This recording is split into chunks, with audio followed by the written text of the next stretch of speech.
Hello again. We are going to be discussing entrepreneurship as part of our understanding of strategic management. So let's go deep into this issue. Hello. We are going to be analyzing strategy. This is part of the strategy course. My name is Cuervo-Cazurra. So what are we trying to understand now? What is entrepreneurship? Entrepreneurship in general. How do we understand this? What are the characteristics of an entrepreneur? Are they made or are they basically born? And this is, if you want a debate.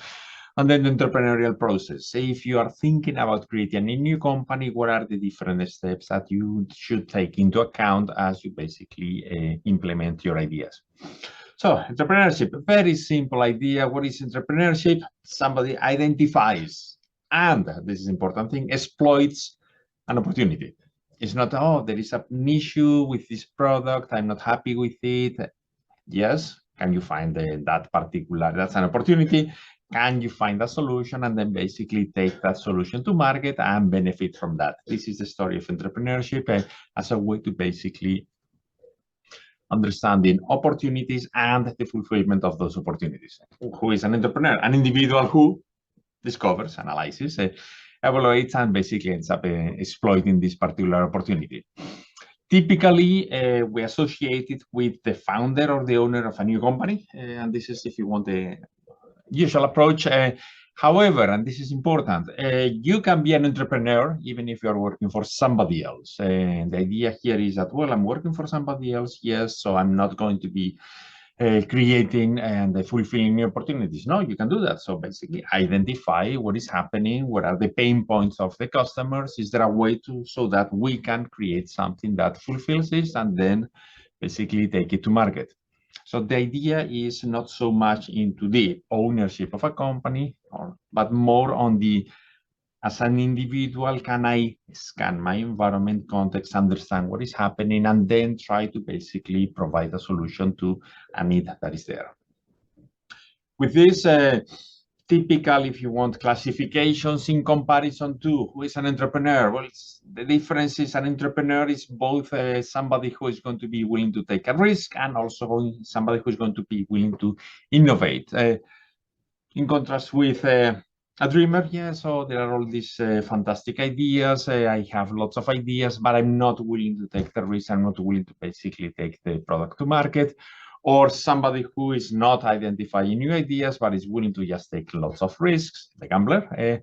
And then finally, if you want, what is typically associated with managers, although again, it doesn't mean that a manager cannot be an entrepreneur at the same time. I'm not going to create innovations. I'm not going to be taking risks. I'm managing this company so that it works well. So these are traits. It's not a position in the company, the basically attitudes towards innovativeness and risk bearing. Of course, this is just one way of classifying entrepreneurs or attitudes towards entrepreneurship. There are many different ways. And if you want, you can go to that QR code and then try to, within a very simple way, which one of them are you? Are you a star, a diamond, a transformer, a rocket ship? And this is just a little, if you want, exercise that you can do, trying to understand how do you see yourself in terms of thinking about finding opportunities and then fulfilling those. Then let's get into, if you want, the skills of an entrepreneur, entrepreneur's DNA. Lots of different people who have created new companies and have fulfilled new needs. And to some extent, the discussion here is that, well, they have, if you want, 5 different attitudes. They associate, they can connect, they question, they basically think, why isn't this working better? They can see what is happening and try to understand what is happening around them. They try to experiment, try different new solutions, and then they connect with others. All of these are nice, but the idea, if you want, is can we reorganize them, if you want, somewhat in a order in which there is some logic to it, and this is, if you want, to some extent, a proposition of the order. So how do you become an entrepreneur? First thing, start questioning, start understanding why is it that some things are not happening. What if something could happen elsewhere? Then look what is happening around you, and then, hey, I'm not finding this to be fulfilled. There is something that might not be working as well. So it's just inquisitive mind thinking and seeing what is happening around and in the world, if you want customers or needs. In many cases, in some cases, yes, individual needs. Why is it that I cannot get a better product? And then try to, yes, unless you are a genius and know everything, which is in many cases not the case, what you can do is network and get the ideas of others, connect with others. They are going to have different perspectives, especially if they are operating or have expertise in other fields. Try to find what is happening and try to get ideas from there and then connect those ideas. The association story. Can you, in addition to having questions, finding something that is not working well, can you get ideas so that eventually you are coming up with a solution? And well, you have a solution, you have multiple of them, experiment. Is this something that I can implement? Is this something I can work out and continue doing this if you want in an iterative process so that eventually you come up with an idea that works well. This is if you want a story or a logic of different attitudes that individuals can have towards entrepreneurship. Question what is happening, why things are not happening in some way, look for ideas, access those ideas, and then basically connect them, and then eventually try them out and see whether what you have seen as an opportunity can be fulfilled by you running the company, right? Providing a product or service, and then eventually that from a company, the one that you create, or basically an existing company. There is nothing wrong with working in that sense, which is the story of corporate entrepreneurship. What is corporate entrepreneurship? Well, the story here is you are working for a company. So if you want, it's the thing, you have a salary, you have some support, and maybe you can get support within the company, and you can basically create something that fulfills that opportunity for different types. And this is not so much an classification of the individual, but companies in terms of how they support entrepreneurship within them. Intrapreneurs is how we call them. The producer. The company basically has resources dedicated for the support of entrepreneurship, and they also basically have an organizational structure that enables this. An enabler, yes, you can get resources, but you will have to basically find your way around the company to get that support. The opportunist, just do as you wish, try to both get resources and the support within the company. There isn't really a plan here to enable entrepreneurship.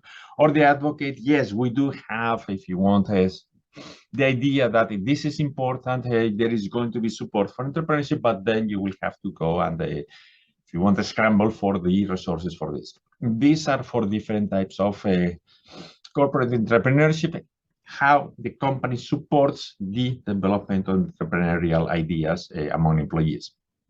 So then, entrepreneurial process, 10 different ways, and this is coming from the US Small Business Administration, which does reflect the idea of creating a company and then basically formal company, do your market research, write the business plan, fund your business, find the money to do that.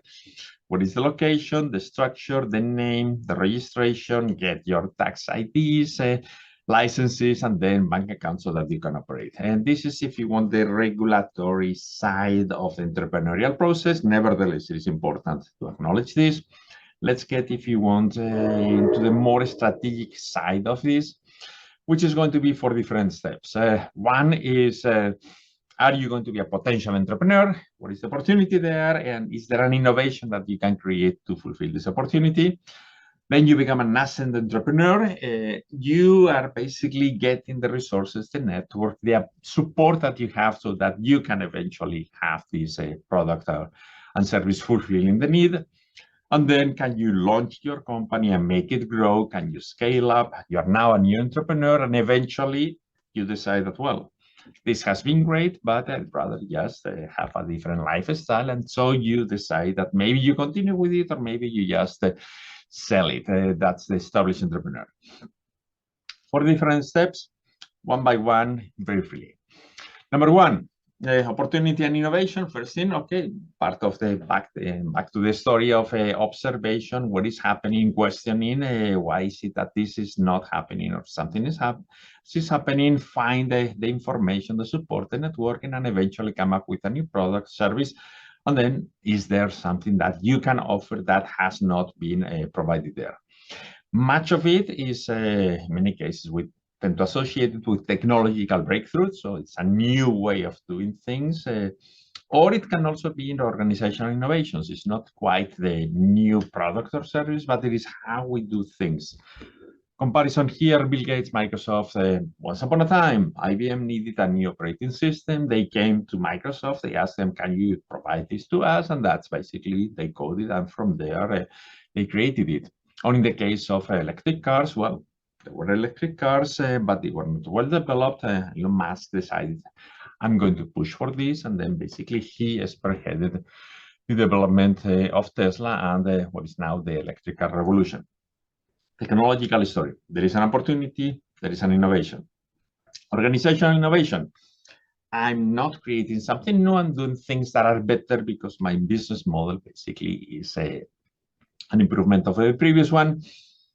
Michael Dell created customized computers. Computers were there, but he decided that, look, people want to customize computers, but they don't want to do the effort of doing it themselves. Why can't I just do it for them and then start selling online? For the case of Facebook, in which, well, there were already social network. Let me just improve it. People are concerned that all the information is open in the internet, so why don't just close it and make it into a private network? Now it is open, but at the time it was at the beginning it was closed to people who had emails associated with universities, so that basically you could have control over the social network and who was seeing what you were doing. Or in the case of Netflix, in which, yes, once upon a time, you could go and rent a physical VHS or DVD, and then they decided, hey, it's so much easier if you can just mail this. So it's not that they created something new, it's a new business model, it's a new service that they offer. So this is a story of, first thing, what is the opportunity? Can you create an innovation that fulfills that opportunity in a different way? Better. Second way, can you create a company? Yes, you have an idea. I think there is something that is going to work out, but in general, you are going to need the support of others. So can somebody help me? Can I connect with if you want, entrepreneurial group? I have an expert in finance, I have an expert in marketing, I'm really good with operations. Can we find a way to create a company? Mostly using, if you want, personal networks and connecting with others, especially if you have really strong ties with a lot of people, you are friends for a long time, but then those people are connected with many other people, so that enables you to create the company. And from there, finding funds. And the 4 Fs, if you want, founders, family, friends, and fools. At the beginning of the company, who is willing to put the money into something that in many cases is just a dream and it's not something that is proven. There isn't really a collateral that you have unless you have assets, you have a house, okay, you get basically a loan against your house or things like this. But in most cases, it's just going to be, well, I have a little bit of savings, I put it there, or I ask the family because they trust me, or some friends, and in some cases, you just go beyond there and then start trying to get external support for your venture. But right at the beginning, it's mostly people who are going to basically trust your idea. The question, and this is the most important thing, is can we eventually create the company so that at the beginning, because we don't have resources, we nevertheless have enough funds to enable this company to start operating.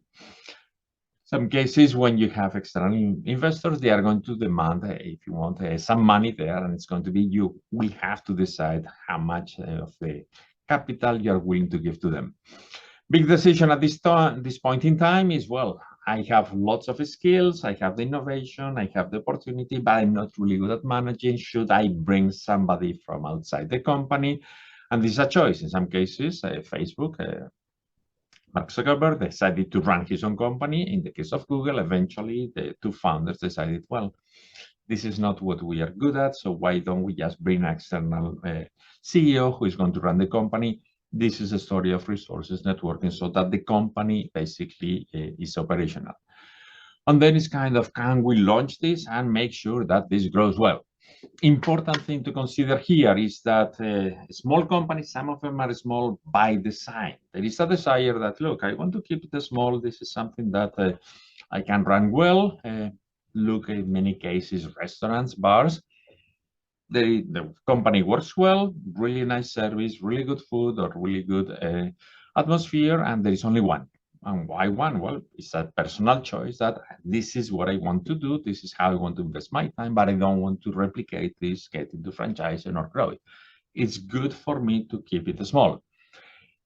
In any case, in other cases, well, it's difficult to basically scale them up. Personal services, mostly the story of bars and restaurants is that, look, the high quality that we provide is because I am behind the scenes, basically controlling what is happening. It might not be as good if I decide to get into franchises. So I choose to basically keep it there. In other cases, let's go big. Let's try to basically replicate this. And this is a story of scalability. Important decisions here can identify the processes that enable me to basically be successful. If everything depends on me as an individual and the connections I have with my customers, clients, final customers, and how they like me as an individual, I cannot replicate myself. It's not going to work. If I can identify processes that basically is not quite the relationships, but how we can do this, can I teach somebody else to do this?